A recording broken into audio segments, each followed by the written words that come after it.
सजौनी फूल चढ़ौनी घिउ के दिया जराई हो। मूर्ति धके कलसा धैनी मंदिर पूरा सजाई हो। यही बाटल सा चुनरी, यही बाटल सा चुनरी हाथ से उड़ा दी। ए भौजी लेला हो, ए भैया लेला हो, ए भौजी लेला हो, अरे माई के प्रसादी।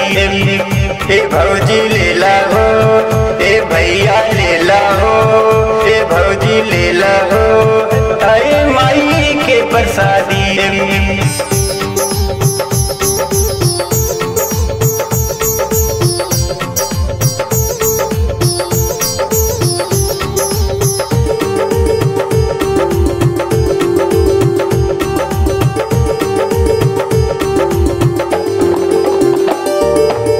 लागल भीड़ भारी आजी माई के दुआरी हो। नवरात्र में पुजाली मैया पूजे दुनिया सारी हो। नवरात्र में पुजाली मैया पूजे दुनिया सारी हो। कपूर जला के पहले आरती दिखा दी।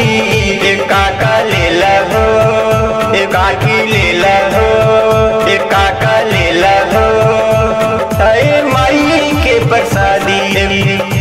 काकी लेला हो, ये काका लेला हो, अरे माई के प्रसादी।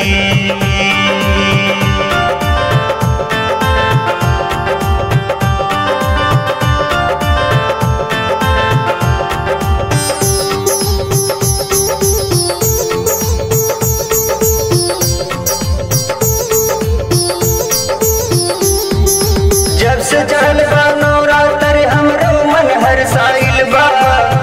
गाँव नगर देखा घर घर खुशियाँ आइल बा। गाँव नगर देखा घर घर खुशियाँ आइल बा।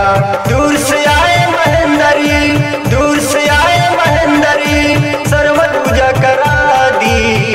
ए भैया लेला हो, ए भौजी लेला हो, ए भैया लेला हो, ए भौजी लेला हो, अरे माई के प्रसादी।